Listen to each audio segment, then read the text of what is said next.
Hi friends, இன்றைக்கி வந்து Sunday. நிவாஷினிக்கு வந்து மண்டே அன்றைக்கி ஸ்கூலில் வந்து ஒரு ப்ராஜெக்ட் சப்மிட் பண்ண சொல்லியிருந்தாங்க. அது வந்து எப்படி நான் பண்ணியிருக்கேன் அப்படின்னு சொல்லிட்டு பார்த்துடலாம் வாங்க. சயின்ஸில் தான் வந்து ஒரு project, taking care of the house அப்படின்னு சொல்லிட்டு, குழந்தைங்க வந்து ஸ்கூல் முடிச்சுட்டு வீட்டுக்கு வந்த உடனே வீட்டில் வந்து அவங்க என்னென்ன ஒர்க் வந்து நம்ம பேரண்ட்ஸ்க்கு வந்து அவங்க ஹெல்ப் பண்ணுறாங்க அப்படின்னு சொல்லிட்டு நம்ம வந்து அவங்கள வந்து அனலைஸ் பண்ணி ஃபோட்டோ எடுத்து நம்ம வந்து பிரிண்ட் அவுட் பண்ணி அதில் ஒட்டணும். ஸோ தட் அவங்களுக்கும் வந்து அது வந்து ஃப்யூச்சரில் வந்து ரொம்பவும் யூஸ்ஃபுல்லாக இருக்கும். ஏன்னா வந்து இப்போ இருக்கிற காலத்தில் வந்து பார்த்திங்க அப்படின்னா, குழந்தைங்க வந்து படிக்கிறதுக்குன்னு சொல்லிட்டு வெளியில் வந்து போகும்போது அவங்களுடைய தேவைகள் வந்து அவங்கவுங்க தான் பண்ணிக்கணும்.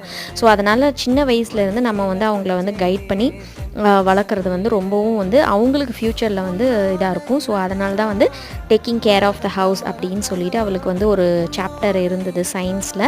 அதை வச்சு தான் வந்து பேரண்ட்ஸ்க்கும் வந்து அந்த ஒர்க் கொடுத்துருந்தாங்க. இதெல்லாம்